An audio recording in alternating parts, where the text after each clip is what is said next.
Welcome back to Revise and Resubmit, the podcast that takes, those really dense academic papers and makes them surprisingly interesting.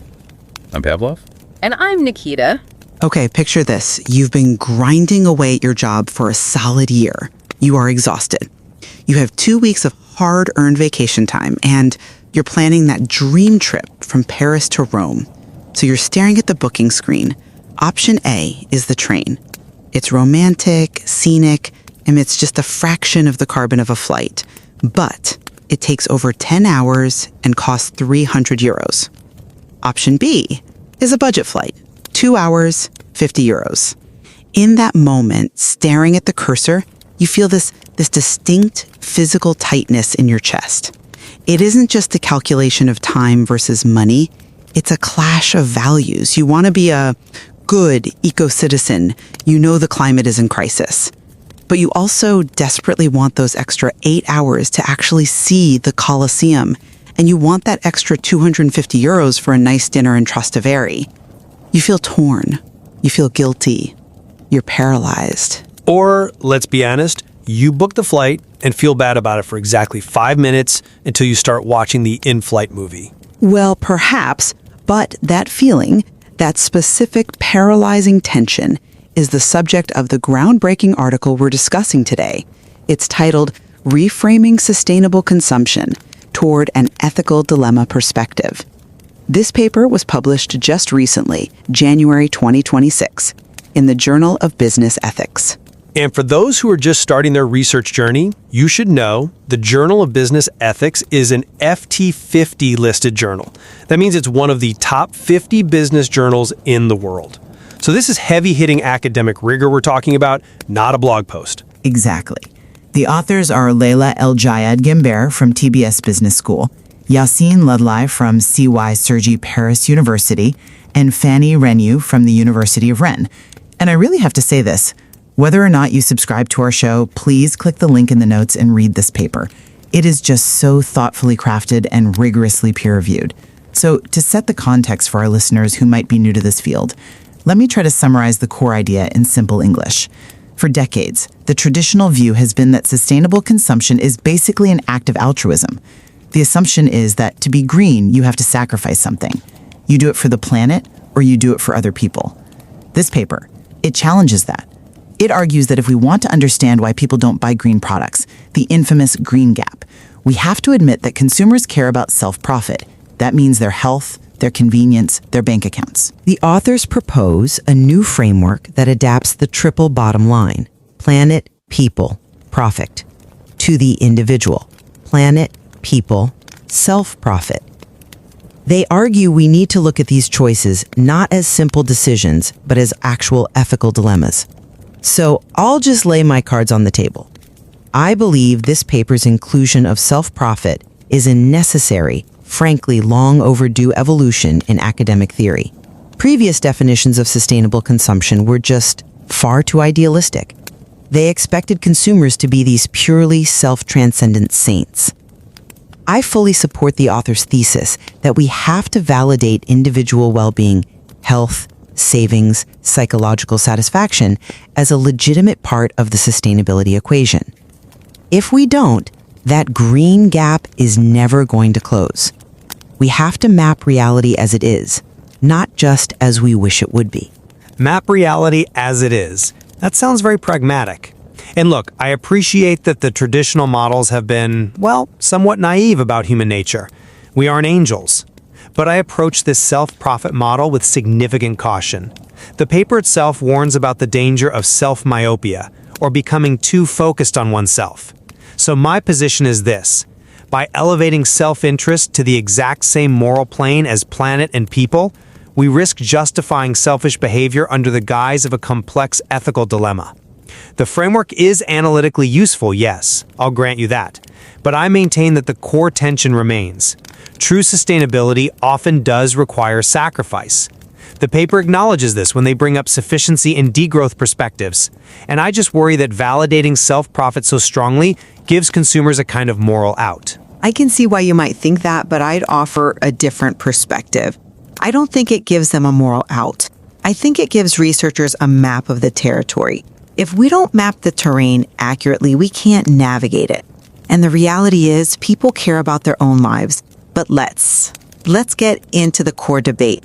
I want to start with the theoretical development, specifically how they adapted the triple bottom line, or TBL. Most of our listeners will know Elkington's TBL from the late 90s, Planet, People, Profit. But it was designed for corporations to measure their bottom line. This paper brilliantly adapts it to the individual consumer. You have planet, which is your environmental impact like waste and resources. You have people, which is the social impact, labor rights, fair trade. And then the new addition, self-profit. And this isn't just financial profit. It's value, convenience, personal well-being, product performance. My argument is that this triangulation allows for a much more honest mapping of decision-making than the binary good product versus bad product model we've been stuck with. I don't dispute that it's a more accurate map of consumer psychology. My concern lies in the intersections, what the authors call the shear zones. So imagine a Venn diagram with 3 circles: planet, people, and self-profit. Where they overlap, or where they fail to overlap, that's where you get friction. The authors talk about social myopia, where a consumer might care about the people making the product, say buying fair trade coffee, but ignore the environmental cost, like the fact that comes in non-recyclable pods. Or environmental myopia, where they care about the trees but ignore the labor conditions. But the most dangerous one, which they identify as self-myopia, caring only about individual benefits. So my critique is, does placing self-profit as a third pillar imply it should be weighed equally? If I choose a product solely because it's cheap and convenient, that's self-profit, and I ignore the slave labor and the carbon footprint, this model identifies that as a choice. But ethically, isn't it just selfishness? I think you're conflating the description of the behavior with the prescription for it. The authors aren't saying self-myopia is a good thing. They're saying it exists and we have to account for it. If we pretend that self-profit isn't a driver, we end up with marketing campaigns that only talk about saving polar bears, which fail because the consumer is actually worried about paying rent. The paper explicitly says that sustainable consumption decisions shouldn't come at the expense of individual self-interest if we want mass adoption. It aligns with the transformative consumer research stream. We have to look at quality of life. Okay, but that leads us to the conceptual clarity of what's happening in the consumer's mind. And this is a part of the paper I actually found very compelling, the distinction between a trade-off, a dilemma, and a paradox. Because we tend to use these words interchangeably, but in research they mean very different things. Exactly. This is crucial for any researchers listening. The paper defines a trade-off as a rational calculation. You weigh pros and cons. It's math. This car costs more up front but saves gas later. You do the Excel sheet in your head and you buy the car. Right, it's cold cognition. But a dilemma is different. It's a psychological and ethical strain where your values conflict. It involves emotion, it causes anxiety, guilt, or shame. And a paradox is a persistent contradiction that you might not even have to make a decision about. It's just a state of being stuck. The argument here is that sustainability isn't just a trade-off for most people. It's a dilemma. We aren't just calculating costs, we're navigating our moral identity. That distinction is vital. I mean, the literature has thrown these terms around so loosely. I was reminded of the meat paradox they mentioned in the Lit Review, that conflict between the pleasure of eating meat and the ethical concern for animal welfare. Or the vegan fashion paradox with plastic-based faux leather. You know, you save the cow, but you poison the ocean with microplastics.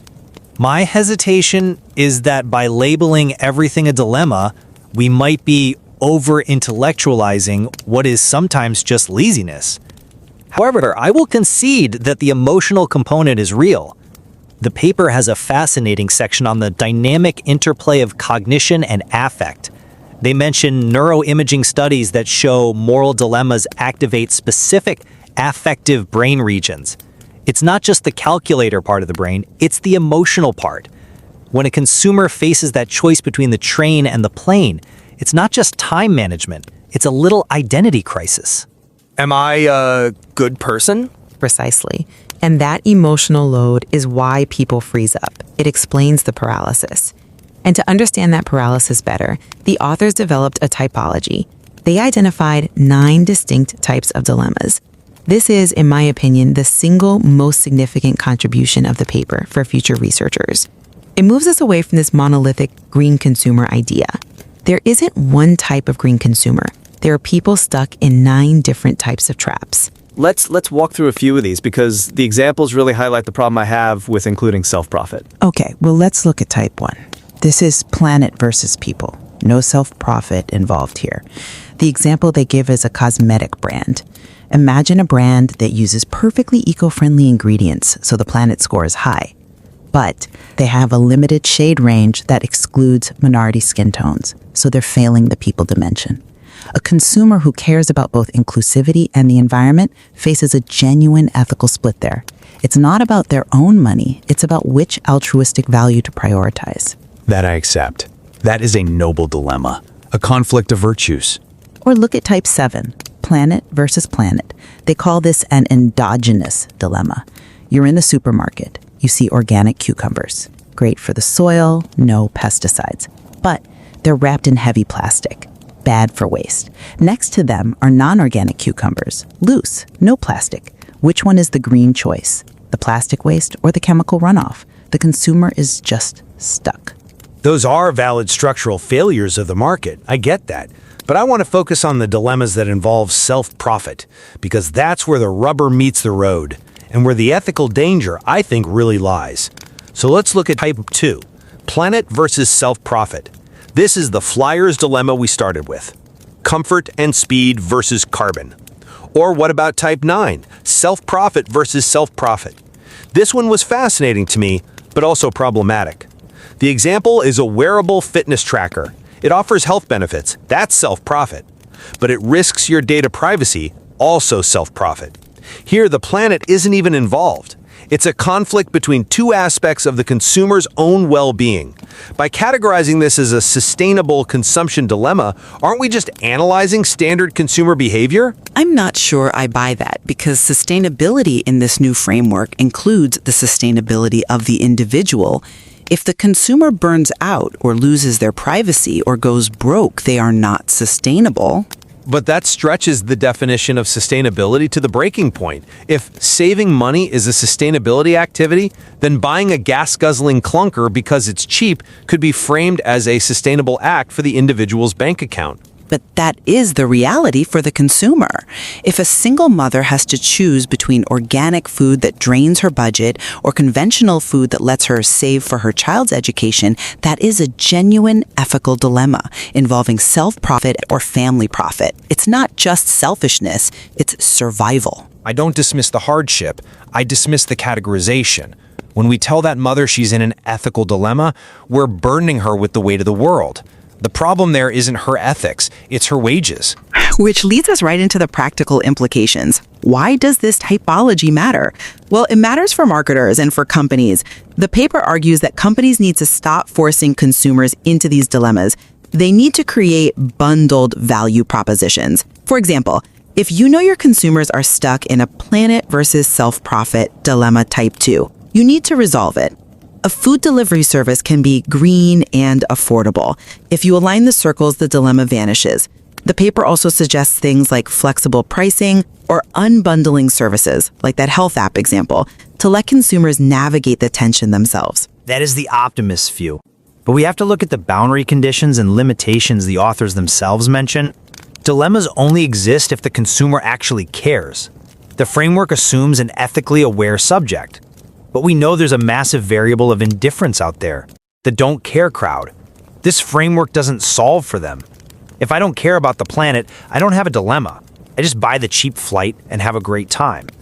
And furthermore, and I think this is critical, the paper admits that this model operates within the dominant consumption paradigm. It tries to make consumption better or smarter. It completely sidesteps the degrowth argument. Exactly. The only true solution to the flyer's dilemma isn't a cheaper green plane. It's not going to Rome. It's taking a vacation locally. If the solution to every planet versus self-profit dilemma is just make the green product cheaper so I can buy it, then we are still treating consumption as the only path to happiness. We aren't questioning the desire, we're just trying to optimize its fulfillment. That is a fair point, though I would frame it differently. We have to work with the world as it is, not just as we wish it could be. The degrowth argument is intellectually robust, but it's practically very difficult to sell to a mass market tomorrow.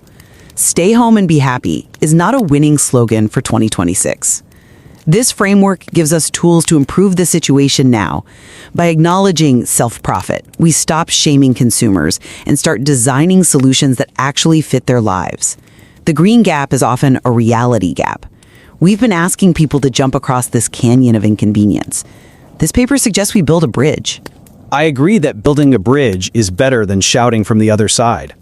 But we have to be sure the bridge doesn't just lead to a slightly greener version of the same hyper-consumerism that got us into this mess. If self-profit always wins the tiebreaker, the planet still loses. So let's bring this to a close. We've unpacked the adaptation of the triple bottom line, the psychological weight of dilemmas versus trade-offs, and this really detailed 9-type matrix. In summarizing my position, I just reaffirmed that reframing sustainable consumption to include self-profit is both empathetic and realistic. It acknowledges human needs alongside planetary ones. It tells the consumer your well-being matters too. And by doing that, it creates a path for sustainable behaviors that are durable, not just performative acts of sacrifice that people abandon when times get tough. And in summarizing my position, I'd reaffirm that while this typology is brilliant for analysis, it truly is a scalpel for dissecting consumer behavior. We have to be careful not to let self-profit override the urgent ethical imperatives of the climate crisis. The typology explains why we fail to act, but it shouldn't become an excuse for failing to act. We have to resolve these dilemmas, yes, but hopefully by elevating our ethical commitment, not just by lowering the bar for convenience. For our academic listeners, there are some clear takeaways here. This paper sets a new agenda. It suggests using the Think Aloud protocol, literally having consumers verbalize their thoughts while shopping to hear how they navigate these dilemmas in real time. That is such a fascinating avenue for future research. I agree. Researchers need to move beyond simple green purchasing surveys. I mean, those surveys are often lies. People answer who they want to be, not who they actually are. We need to study the shear zones where values collide. And for practitioners listening, marketers, product designers, the takeaway is clear. Stop marketing sustainability purely as a sacrifice. If you trigger a self-profit dilemma, you will lose the mass market. Frame it as enhancing personal well-being. And there are still so many curious questions left unanswered, pointing toward future directions.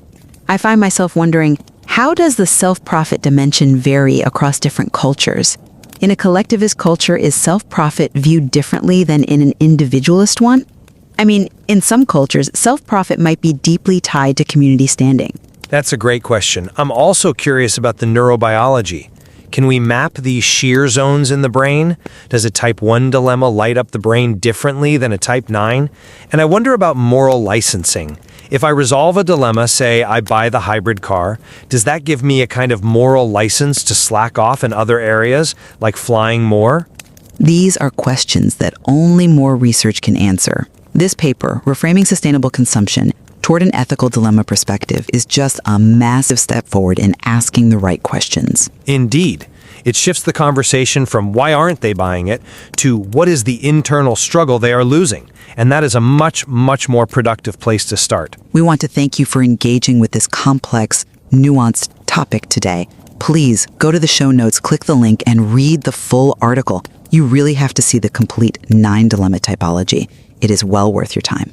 Absolutely. It will change how you look at the grocery store aisle. Thank you for listening to the debate. Until next time. And don't forget to subscribe to Revise and Resubmit on Spotify and Apple Podcasts. Until next time, keep those minds curious, keep questioning, and keep revising and resubmitting.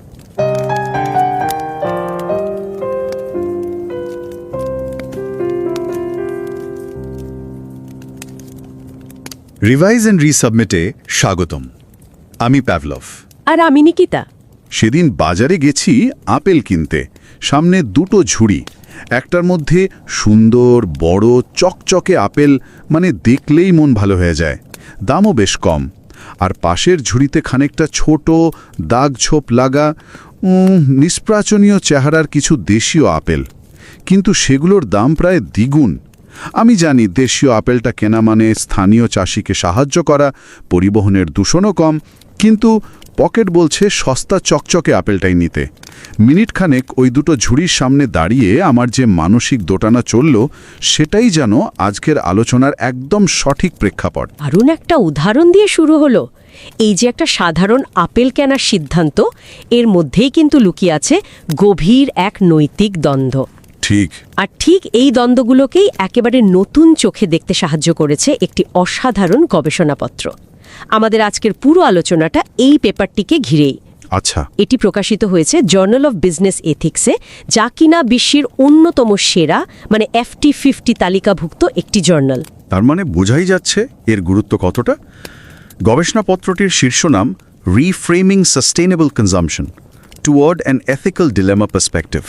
এর লেখকরা হলেন ফ্রান্সের TBS business স্কুলের লেলা এলগায়েড-গাম্বিয়ের এবং univ rain ও CY সার্জি Paris ইউনিভের Yasin Ladli ও ফ্যানি renew.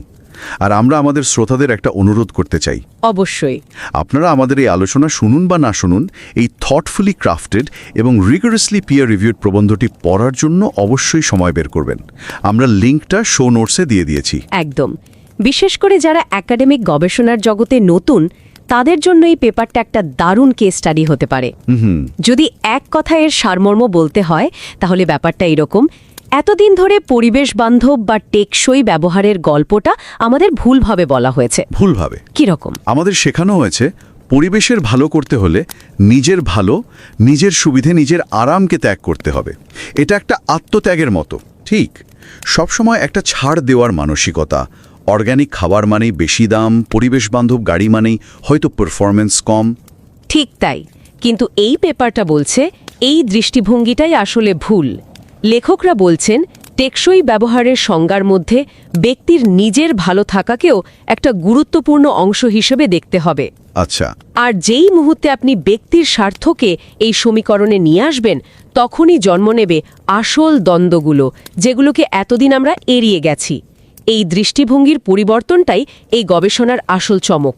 তার মানে এতদিন ধরে যে আমরা গ্রিন গ্যাপের কথা শুনে এসেছি, হ্যাঁ, অর্থাৎ মানুষ মুখে পরিবেশের কথা বললেও কাজের বেলায় পিছিয়ে যায়, তার কারণটা হয়তো মানুষের নয়, বরং পুরো ধারণাটার মধ্যেই গলদ ছিল। একেবারে পয়েন্টের টকু দিয়েছেন। তাই লেখকদের মূল যুক্তি এটাই। সমস্যাটা ক্রেতার নৈতিকতার অভাব নয়, সমস্যাটা হলো তাদের সামনে যে বিকল্পগুলো তুলে ধরা হচ্ছে সেগুলোই ত্রুটিপূর্ণ। আমরা ক্রেতাকে বলছি পরিবেশ বাঁচাও, না হলে তুমি অপরাধী, কিন্তু তাদের এমন কোনো পথ দেখাচ্ছি না যেখানে পরিবেশ, সমাজ এবং ব্যক্তির নিজের সুবিধা, এই তিনটেরই একটা ভারসাম্য রক্ষা করা যায়। তার মানে এই গ্রিন গ্যাপ আসলে ক্রেতার ব্যর্থতা নয়, বরং বাজারের ব্যর্থতা, আমাদের চিন্তার ব্যর্থতা। এই ভাবনাটা তো পুরো বিতর্কের মোড় ঘুরিয়ে দেয়। এই প্রসঙ্গে লেখকরা ট্রিপল বটম লাইন বা TBL ফ্রেমওয়ার্কের সাহায্য নিয়েছেন, তাই না? হ্যাঁ। ব্যবসার জগতে তো এটা খুব পরিচিত একটা ধারণা। হ্যাঁ, তবে তারা এটাকে দারুণভাবে একজন সাধারণ ক্রেতার দৃষ্টিকোণ থেকে সাজিয়ে নিয়েছেন। ব্যবসার জগতে TBL মানে হলো 3 Ps: প্ল্যানেট, পিপল এবং প্রফিট। পরিবেশ, সমাজ আর লাভ। একদম। অর্থাৎ একটা ভালো ব্যবসাকে শুধু লাভ, প্রফিট করলে চলবে না, পরিবেশ, প্ল্যানেট এবং সমাজের পিপলের প্রতিও দায়িত্ব পালন করতে হবে। এই গবেষণাপত্রে লেখকরা প্রফিটের ধারণাটাকে বদলে দিয়েছেন। তারা এর নাম দিয়েছেন সেলফ প্রফিট। সেলফ প্রফিট শব্দটা শুনলে প্রথমে একটু স্বার্থপর মনে হতে পারে, মনে হচ্ছে যেন নিজের লাভটাই আসল। এতে কি আমরা পরিবেশ বা সমাজের মতো বড় বিষয়গুলো থেকে মনোযোগ হারিয়ে ফেলার ঝুঁকিতে পড়ছি না? খুব ভালো একটা প্রশ্ন, আর এখানেই এই গবেষণার গভীরতা। সেলফ প্রফিট মানে শুধু টাকা বাঁচানো নয়। আচ্ছা। এর পরিধিটা অনেক বড়। একটা পণ্যের গুণমান কেমন, সেটা ব্যবহার করা কতটা সুবিধাজনক, কতটা নিরাপদ, এমনকি সেই পণ্যটা ব্যবহার করে আমার মানসিক সন্তুষ্টি হচ্ছে কিনা, এই সব কিছুই সেলফ প্রফিটের অংশ। ও আচ্ছা। লেখকরা বলছেন না যে সেলফ প্রফিটই একমাত্র বিবেচ্য। তারা বলছেন এটা বিবেচনার একটি বৈধ এবং গুরুত্বপূর্ণ অংশ। এতদিন আমরা এটাকে আলোচনার বাইরে রেখেছিলাম, যেন নিজের সুবিধার কথা ভাবাটা একটা অন্যায়। এই পেপারটা সেই কনসেপ্টটাকেই চ্যালেঞ্জ করছে।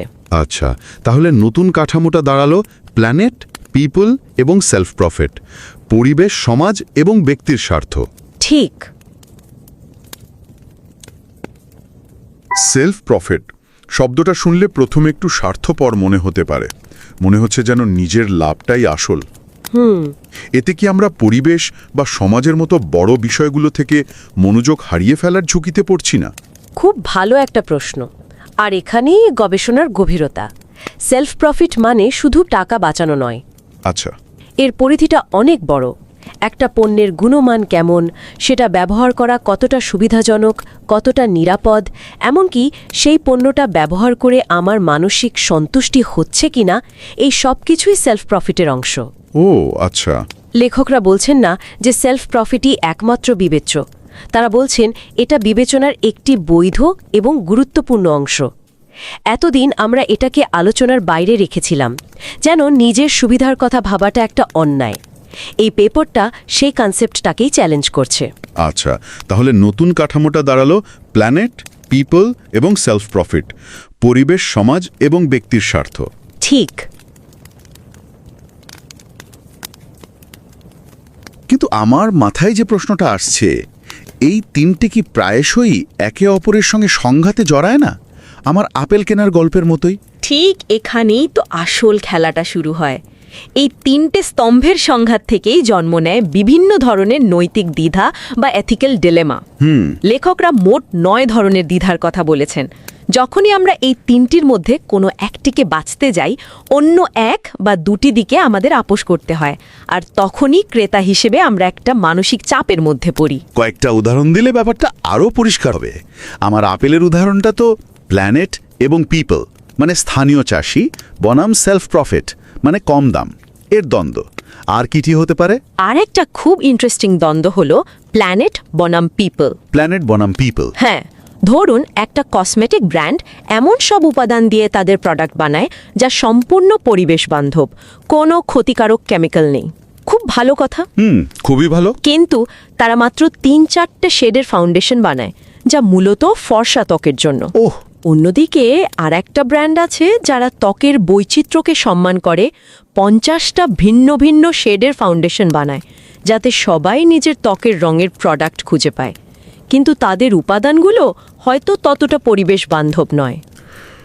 বাপরে, এটা তো সাংঘাতিক দ্বিধা। একজন ক্রেতা হিসাবে আমি কি পরিবেশকে গুরুত্ব দেব, নাকি সামাজিক অন্তর্ভুক্তি বা সোশ্যাল ইনক্লুশনকে? দুটোই তো ভালো কাজ। ঠিক, এখানে কোনো সহজ উত্তর নেই।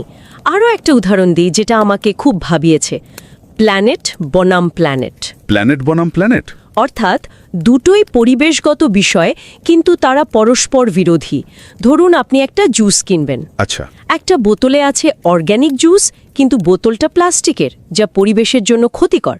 পাশের তাকে রাখা আরেকটা জুস অর্গ্যানিক নয়, কিন্তু সেটা কাচের বোতলে আসে, যা সহজেই রিসাইকেল করা যায়। এখন কি করবেন? হ্যাঁ, এখন আপনি কি করবেন? অর্গ্যানিক উপাদানকে গুরুত্ব দেবেন, নাকি রিসাইকেল করা যায় এমন প্যাকেজিংকে? কোনো সহজ ভালো বা খারাপ পক্ষ নেই, দুটোই পরিবেশের জন্য গুরুত্বপূর্ণ। এই যে পরিস্থিতিগুলো, এগুলোকে কি আমরা শুধুই লাভ ক্ষতির হিসেব বা ট্রেড অফ বলতে পারি, নাকি এর চেয়েও গভীর কিছু? এখানেই গবেষণাপত্রটির আরেকটি গুরুত্বপূর্ণ অবদান। লেখকরা ট্রেড অফ এবং ডিলেমার মধ্যে একটা সূক্ষ্ম কিন্তু খুব জরুরি পার্থক্য করেছেন। কি রকম? ট্রেড অফ অনেকটা যুক্তির খেলা, একটা লাভ ক্ষতির হিসেব। যেমন আমি বেশি টাকা দিয়ে ভালো কোয়ালিটির জিনিস কিনলাম, এটা একটা যৌক্তিক সিদ্ধান্ত। কিন্তু ডিলেমা বা দ্বিধা শুধু যুক্তির বিষয় নয়, এটা আমাদের মূল্যবোধকে নাড়া দেয়। এটা একটা মানসিক এবং নৈতিক দ্বন্দ্ব। আচ্ছা।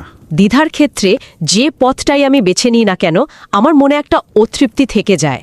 মনে হয় অন্য একটা গুরুত্বপূর্ণ মূল্যবোধকে আমি আঘাত করলাম। আর এর সাথে নিশ্চয়ই আবেগও জড়িয়ে আছে, যেমন প্লাস্টিকের বোতলটা কেনার পর একটা অপরাধবোধ কাজ করা।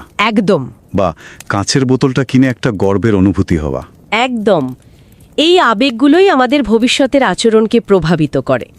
লেখকরা দেখিয়েছেন এই সিদ্ধান্ত নেওয়ার পর যে অপরাধবোধ বা গিল্ট বা গর্বের মতো অনুভূতিগুলো হয়, সেগুলো খুব শক্তিশালী চালক। তাই অপরাধবোধ আমাদের পরের বার আরও সচেতন হতে সাহায্য করে, আর ভালো কোনো সিদ্ধান্ত নেওয়ার পর যে গর্ব হয়, সেই ইতিবাচক অনুভূতিটা আমাদের সেই আচরণটা বারবার করতে উৎসাহিত করে। এটা শুধু কস্ট বেনিফিট অ্যানালিসিস নয়, এটা আমাদের অনুভূতির জগৎকেও ছুঁয়ে যায়। তাহলে এই পুরো আলোচনার পর আমরা কোথায় এসে দাঁড়ালাম? এই গবেষণার মূল শিক্ষাটা কি?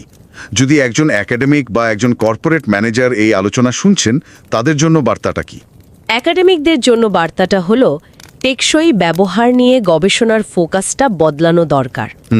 ক্রেতাকে ইররেশনাল বা অযৌক্তিক বলে দাগিয়ে দেওয়ার বদলে তাদের ভেতরের এই দ্বন্দ্বগুলোকে বোঝার চেষ্টা করতে হবে। গবেষণার আসল ক্ষেত্রটা হলো এই দ্বিধাগুলো। মানুষ কিভাবে এই দ্বন্দ্বের মোকাবেলা করে, কোন পরিস্থিতিতে কোন মূল্যবোধকে বেশি গুরুত্ব দেয়, তাদের সিদ্ধান্ত নেওয়ার প্রক্রিয়াটা ঠিক কী, এগুলোই এখন গবেষণার নতুন দিগন্ত।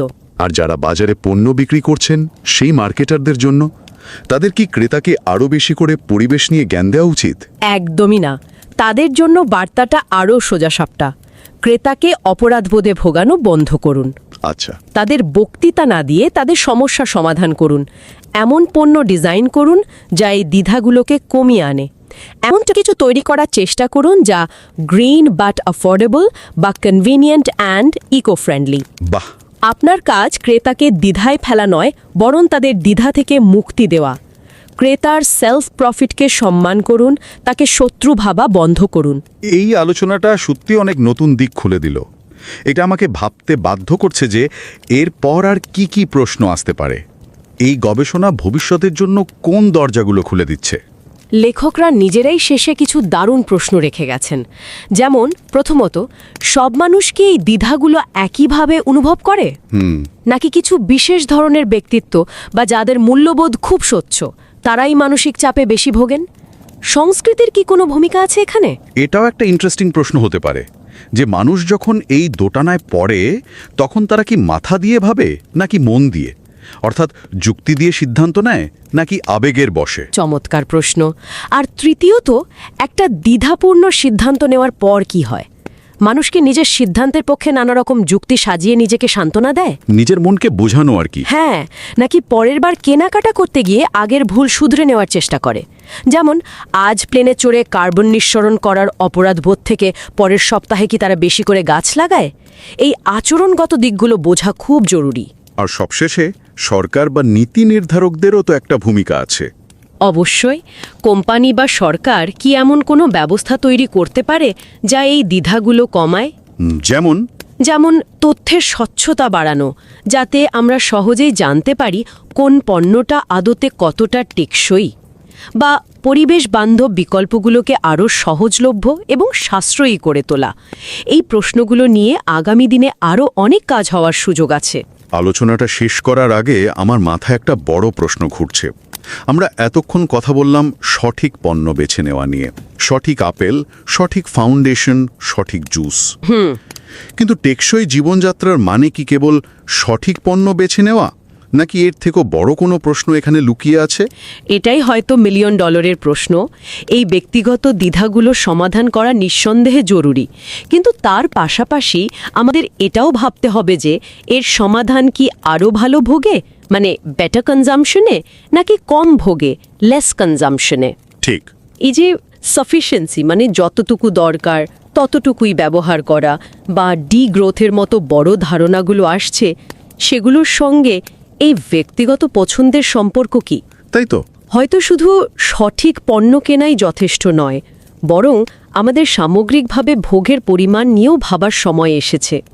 এই ব্যক্তিগত দ্বিধা এবং সিস্টেমিক পরিবর্তন দুটোই হয়তো একই মুদ্রার এপিটোপ।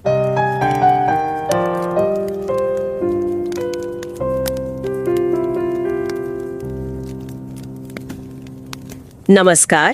रिवाइज एंड रीसबमिट में आपका स्वागत है। मैं हूं पावलोव। और मैं हूं निकिता। सोचिए, यूरोप घूमने का प्लान बन रहा है। अच्छा। आपके सामने 2 ऑप्शंस हैं। एक तो है फ्लाइट, जो कुछ ही घंटों में आपको आपकी मंजिल तक पहुंचा देगी, लेकिन इसका कार्बन फुटप्रिंट बहुत ज्यादा है। दूसरा ऑप्शन है ट्रेन का। सफर धीमा होगा, शायद पूरा 1 दिन लग जाए, लेकिन ये पर्यावरण के लिए कहीं बेहतर है। आप क्या चुनेंगे, अपना कीमती वक्त या फिर पर्यावरण? ये कोई मनगढ़ंत सवाल नहीं है। रिसर्चर्स इसे असल में फ्लायर्स डिलेमा कहते हैं। यानी उड़ान भरने वालों की दुविधा। और यही कश्मकश उस रिसर्च पेपर के दिल में है जिस पर हम आज बात करने वाले हैं। और ये जो विश्लेषण है ये जर्नल ऑफ बिजनेस एथिक्स में छपे एक लेख पर आधारित है, जो कि एक बहुत ही माना हुआ FT50 लिस्टेड जर्नल है। इस लेख का शीर्षक है reframing sustainable consumption toward ethical dilemma perspective, और इसके लेखक हैं लीला एल्गाइड-गैम्बियर, यासीन लाडली और फैनी रेनियो। और हम यहाँ एक बात जरूर कहना चाहेंगे, आप इस चैनल को सब्सक्राइब करें या ना करें, पर हमारी गुजारिश है कि इस लेख को पढ़ने के लिए थोड़ा वक्त जरूर निकालें। हाँ, ये बहुत गहराई से सोचा गया और अच्छी तरह से परखा हुआ काम है। इसका लिंक हमने शो नोट्स में दे दिया है। आज हमारी कोशिश यही रहेगी कि इस जटिल एकेडमिक पेपर को किसी ऐसे इंसान के लिए आसान बनाया जाए जो रिसर्च की दुनिया में अपना पहला कदम रख रहा है। बिल्कुल। तो चलिए सबसे पहले समझते हैं कि ये पेपर कहता क्या है। आमतौर पर हम क्या सोचते हैं कि सस्टेनेबल चीजें खरीदने का मतलब है कोई ना कोई त्याग करना। हाँ, कुछ ना कुछ छोड़ना पड़ेगा, कुर्बानी देनी पड़ेगी। लेकिन ये रिसर्च इसी सोच को चुनौती देती है। लेखक कहते हैं कि हमें सस्टेनेबिलिटी की परिभाषा में व्यक्तिगत फायदों को भी शामिल करना चाहिए, जैसे कीमत, सुविधा और क्वालिटी। अच्छा। और जैसे ही हम ऐसा करते हैं पूरी तस्वीर ही बदल जाती है। हमें दिखता है कि टिकाऊ खरीदारी नैतिक दुविधाओं से भरी हुई है। मतलब ऐसी स्थितियां जहां हमारे अपने हित, समाज की चिंताएं और पर्यावरण से जुड़े लक्ष्य, ये सब आपस में टकराते हैं। एकदम। चलिए इस बात को थोड़ा और खोलते हैं। जब हम ग्रीन या एथिकल प्रोडक्ट्स के बारे में सोचते हैं तो दिमाग में यही आता है कि हम पर्यावरण या समाज के लिए कुछ अच्छा कर रहे हैं। सही बात है। लेकिन रिसर्च बार बार दिखाती है कि लोग जो कहते हैं और जो असल में खरीदते हैं उसमें एक बहुत बड़ा अंतर है, जिसे एथिकल परचेजिंग गैप कहते हैं। हाँ। तो ये पेपर कहता है कि शायद समस्या लोगों में नहीं बल्कि सस्टेनेबिलिटी को देखने के हमारे नजरिए में है। यहाँ जो सबसे आकर्षक बात है वो है इस पेपर का मुख्य आइडिया। ये बिजनेस की दुनिया का एक जाना माना ढांचा लेता है जिसे ट्रिपल बॉटम लाइन कहते हैं, प्रॉफिट, पीपल, प्लैनेट। लाभ, लोग और ग्रह। बिल्कुल। और इसे उठाकर व्यक्तिगत उपभोक्ता के स्तर पर लागू कर देता है।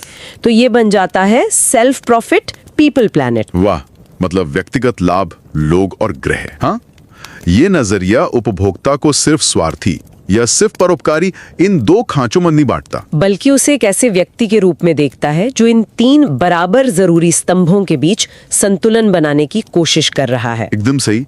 ये समझने में एक बहुत बड़ा बदलाव है कि खरीदार क्या सोचता है। ये तो दिलचस्प है, लेकिन मुझे एक सवाल है, क्या इस सेल्फ प्रॉफिट वाले विचार से हम कहीं ना कहीं उपभोक्ता के स्वार्थ को सामान्य नहीं बना रहे हैं? ये एक बहुत जरूरी सवाल है और इसका जवाब इस पेपर के नजरिए में ही छिपा है।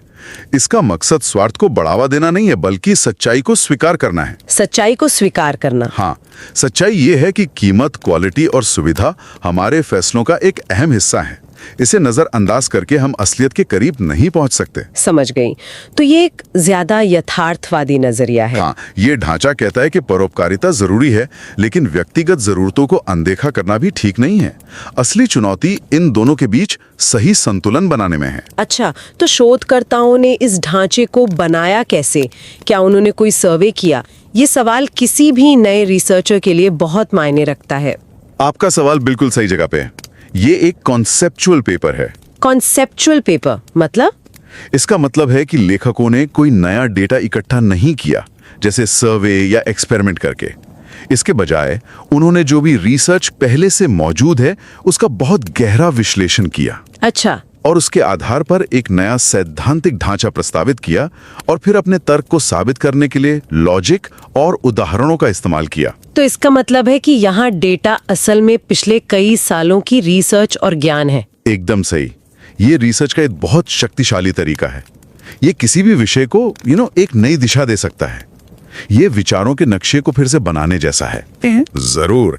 और ये उदाहरण हमारी रोजमर्रा की जिंदगी से जुड़े हैं। पहली दुविधा है ग्रह बनाम व्यक्तिगत लाभ, प्लैनेट वर्सेस सेल्फ प्रॉफिट। हाँ, ये हमारी यूरोप यात्रा का सटीक उदाहरण है। पर्यावरण की चिंता एक तरफ और समय और सुविधा का व्यक्तिगत लाभ दूसरी तरफ। हाँ, ये तो हर रोज की कहानी है। और दूसरी दुविधा? लोग बनाम व्यक्तिगत लाभ, यानी पीपल वर्सेस सेल्फ प्रॉफिट। मान लीजिए किसी को एक नया लैपटॉप खरीदना है। ठीक है। एक ब्रांड है जो बहुत हाई परफॉर्मेंस वाला है, उसकी स्पीड, बैटरी सब कुछ बेहतरीन है, लेकिन उस कंपनी पर अपने कारखानों में मजदूरों के शोषण के गंभीर आरोप हैं। दूसरा ब्रांड है जो अपनी नैतिक प्रथाओं के लिए जाना जाता है, पर उसका लैपटॉप पहले वाले के मुकाबले थोड़ा धीमा है। अब खरीदार क्या चुनेगा, बेहतरीन परफॉर्मेंस या नैतिक मूल्य? ये तो आजकल फोन या कपड़े खरीदते समय भी होता है। एक तरफ बेहतरीन कैमरा और फीचर्स और दूसरी तरफ कंपनी की नैतिक प्रथाओं पर सवाल। वाकई मुश्किल चुनाव है।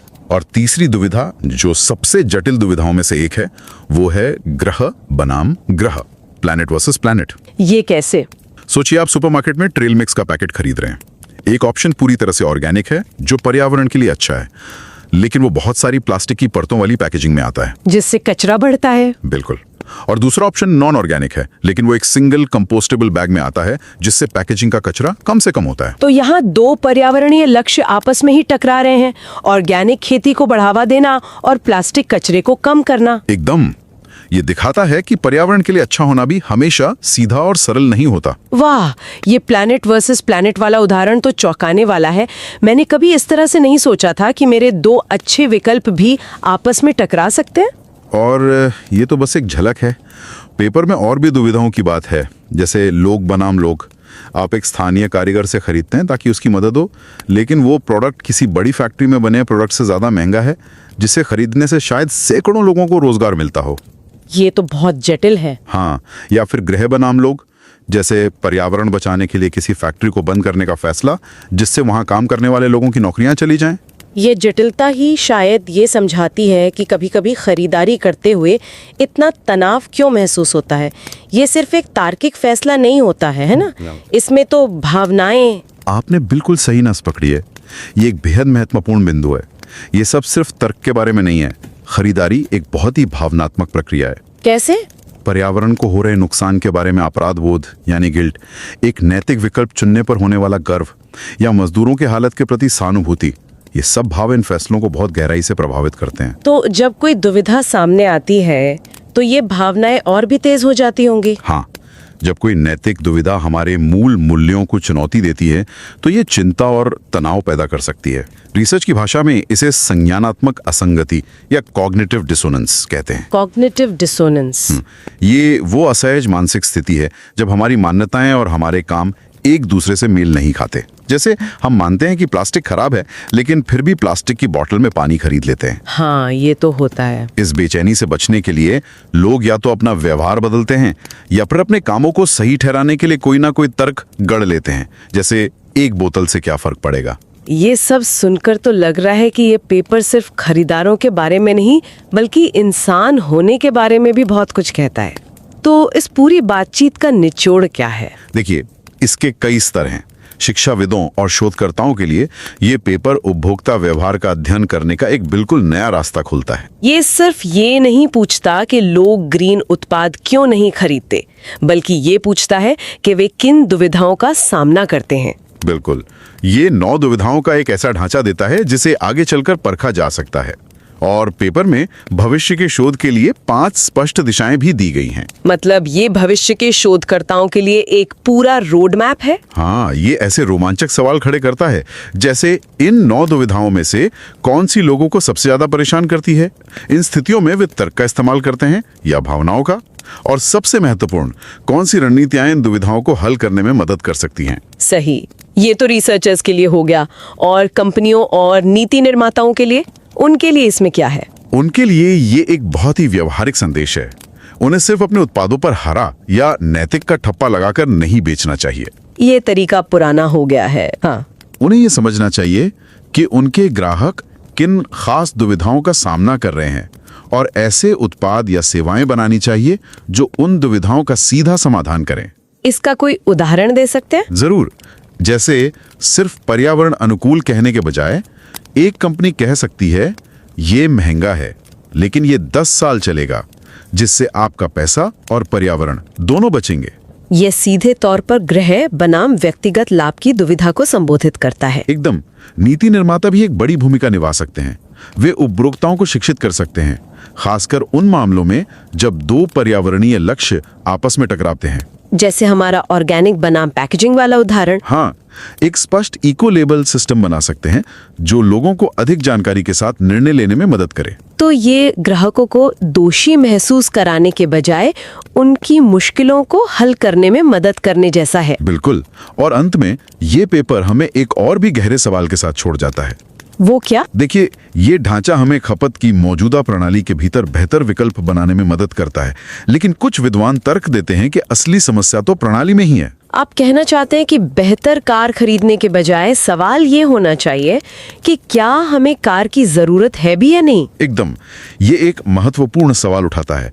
क्या सच्ची सस्टेनेबिलिटी के लिए केवल बेहतर विकल्प बनाना ही काफी है, या हमें मौलिक रूप से कम उपभोग करने की जरूरत है? ये पेपर हमें बाजार में बेहतर तरीके से नेविगेट करने के तरीके दिखाता है, लेकिन ये सोचने पर भी मजबूर करता है कि क्या सिर्फ नेविगेट करना काफी है, या हमें पूरे नक्शे को फिर से बनाने की जरूरत है? ये तो डी ग्रोथ और सफिशिएंसी जैसे बड़े विचारों से जुड़ता है। हाँ, जो हमें अपनी खपत की आदतों पर और हमारी जरूरतों पर बहुत गहराई से पुनर्विचार करने के लिए प्रेरित करते हैं। ये बस बेहतर उत्पाद खरीदने से कहीं आगे की बात है।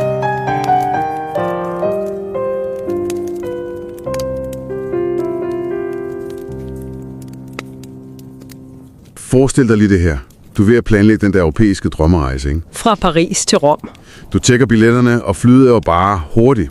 Det giver dig en helt ekstra dag i Rom. Altså en hel dag til Colosseum og, ja, gelato. Ja, selvfølgelig.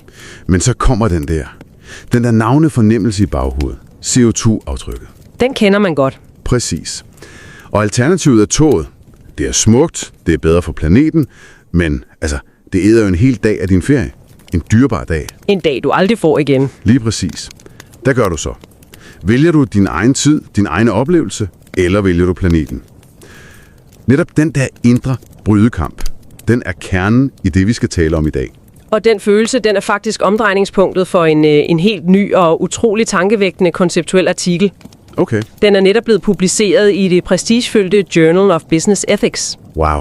Ja, og det er altså et tidsskrift, der er på den anerkendte FT50-liste, hvilket basalt set betyder, at det er den absolute superliga inden for erhvervsforskning. Okay, så det er seriøst. Hvad hedder artiklen? Den hedder Reframing Sustainable Consumption Toward an Ethical Dilemma Perspective.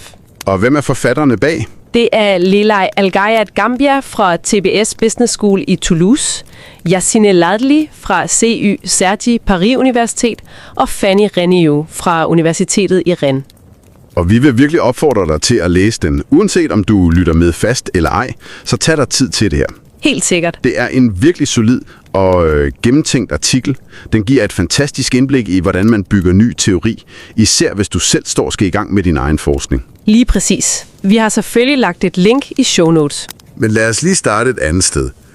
Vi kender jo alle sammen det der begreb, the green gap. Mm-hmm. Altså kløften mellem alle vores gode grønne intentioner om mandagen, og så det vi rent faktisk smider i indkøbskuren om fredagen. Jeg kender det i hvert fald for mig selv. Hvorfor er det så svært? Traditionelt set har forskningen og også virksomhederne set på bæredygtigt forbrug som en form for opofring. En byrde næsten. Præcis. Noget vi gør for andres skyld, for planeten, for samfundet, ofte på bekostning af os selv. Det kan føles som en moralsk pligt. Meget af den forskning, der findes, antager ligesom, at det rigtige valg er 100% altruistisk. Helt uden personlig vinding. Ja, helt blottet for det. Men det er jo ikke sådan, vi fungerer som mennesker, vel? Forfatterne her foreslår noget helt andet. De siger, hvad nu hvis det ikke er en fejl, at vi tænker på os selv? Præcis. Det er forbrugere. Okay, den kender jeg godt. Det er planet, people og profit, ikke? Lige præcis. I forretningsverdenen handler det om at balancere de tre. Forfatterne oversætter så det her til vores personlige valg. De beholder planet og people, men de erstatter virksomhedens profit med en tredje søjle. Og hvad er det så? De kalder den self-profit, altså personlig gevinst. Self-profit. Det lyder umiddelbart lidt egoistisk. Ja, det kan det godt. Er det ikke bare en pæn måde at sige, at det er okay at vælge det nemmeste og billigste? Det er en rigtig god pointe, og det er netop den fordom, artiklen går op med. Self-profit er meget mere end bare pris. Okay. Det dækker alt, der gavner dig personligt. Ja, pris og bekvemmelighed, men også bedre kvalitet, bedre sundhed, den glæde et produkt giver dig, eller måske den status, det signalerer. Okay. At købe en økologisk gulerod er godt for planeten, men det kan jo også være et self-profit-valg, fordi du føler, det er sundere for dig. Pointen er ikke at dømme det. Pointen er at anerkende, at det er en reel motivationsfaktor. For os alle. Det giver mening. Det handler om at anerkende virkeligheden, i stedet for at operere med et andet idealbillede af den der selvopofrende forbruger. Præcis. Men hvordan hjælper den her model med de 3 søjler og så med at forstå de svære valg? Fordi den afslører, at bæredygtighed sjældent er et simpelt ja- eller nej-spørgsmål. Det er næsten altid en navigering i etiske dilemmaer. Etiske dilemmaer. Ja, hvor de her 3 søjler, planet, people og self-profit, trækker i hver sin retning. Et etisk dilemma er jo netop en situation, hvor du er tvunget til at gå på kompromis med en værdi, du holder af, uanset hvad du vælger. Okay. Og ved at bruge den her ramme, så identificerer forfatterne hele 9 forskellige typer af dilemmaer. 9? Det lyder meget. Jeg har svært ved at forestille mig det nede i Føtex. Kan du give et eksempel, hvor det her virkelig kommer i spil? Absolut. Det mest klassiske, som vi allerede har været inde på, kalder de planet versus self-profit. Det er fly versus togrejsen. Lige præcis. Hensynet til planeten er i direkte konflikt med hensyn til din personlige tid og din oplevelse. Den kender de fleste af os. Ja. Men så bliver det mere komplekst. Hvad med planet versus people? Planet mod mennesker. Okay, hvordan ser det ud i praksis? Forestil dig, du skal købe en foundation. Et mærke er 100% økologisk, bæredygtigt, produceret, vegansk. Alt det gode for planeten. Super. Men mærket er blevet kritiseret for kun at producere nuancer til lys hud. Hvilket jo ekskluderer en stor del af befolkningen. Det er et socialt problem. Et people-problem. Og så står der selvfølgelig et andet mærke lige ved siden af, måske ejet af en stor koncern med en tvivlsom miljøhistorik. Ja. Men de har gjort en dyd ud af inklusion og har 50 forskellige nuancer, så alle kan finde en. Det er jo et stærkt hensyn til people. Præcis. Wow, okay. Der er ikke noget nemt svar der. Man føler sig lidt som skurk, uanset hvad man vælger. Præcis. Det er jo kernen i et etisk dilemma, og de går endda endnu dybere. De identificerer også dilemmaer inden for de enkelte søjler. Tag for eksempel planet versus planet. Den kender jeg. Det minder mig om, da jeg stod og stirrede på 2 slags agurker i 10 minutter. Haha, fortæl. Den ene var økologisk, men pakket ind i tæt plastikfolie. Den anden var konventionel, med låg frit. Jeg endte med at gå min vej uden en agurk, fordi jeg blev helt larmet. Er det sådan et eksempel? Det er et perfekt eksempel. Deres i artiklen handler om trail mix, men princippet er fuldstændig det samme. Okay. Økologi er godt for jorden, for biodiversiteten, men plastikamballagen skaber affald. Hvad er det mest grønne valg? Hensynet til økologi er i direkte konflikt med hensynet til affaldsminimering. Begge dele er planethensyn. Lige netop. Men de trækker i hver sin retning, og rammen her giver os et sprog til at forstå den her form for indre konflikt. Og der er flere af den slags. Ja, for eksempel people versus people. Tænk på fast fashion. At købe en meget billig t-shirt kan jo ses som et hensyn til de mennesker i lavindkomstlagene, der har job i tekstilindustrien. Ja, det giver dem et levebrød. Men det kan samtidig være i konflikt med hensynet til de samme menneskers arbejdsforhold og lave lønninger. Puha. Det er et dilemma, der udspiller sig udelukkende inden for people-søjlen. Rammen viser, hvor nuanceret det her egentlig er. Det er ret genialt, at de kan koge den her forvirring ned til et system. Men hvordan bærer man sig overhovedet ad med at bygge sådan en ny teori næsten fra bunden? Det er en stor opgave, men det forfatterne gør her er et skoleeksempel på, hvad man kalder en konceptuel artikel. Okay. I stedet for at gå ud og indsamle nye data, altså lave en spørgeskemaundersøgelse eller et eksperiment, så bygger de bro mellem viden, vi allerede har, for at skabe en helt ny forståelsesramme. Byggeklodser på en ny måde. Præcis. I stedet for at spørge 1000 mennesker, hvorfor køber du ikke økologisk, så tager de et skridt tilbage. Og siger, måske stiller vi det forkerte spørgsmål. Måske er vores grundlæggende model af problemet forkert. Lige præcis. Og det smarte er, hvordan de gør det. De låner simpelthen en model fra forretningsverdenen, vender den på hovedet for at passe til os, og pludselig har vi et helt nyt landkort. Til at forstå vores egne valg. Ja. De analyserer, hvorfor den gamle model ikke virker på individer, introducerer den nye, centrale self-profit-dimension, og det her er det elegante, så udleder de logisk og systematisk de 9 potentielle dilemmaer fra den nye model. Det er stærkt. Systematisk kreativt. Utrolig værdifuldt for et helt forskningsfelt. Okay, super elegant model. Men jeg sidder og tænker, hvem kan reelt bruge det her til noget?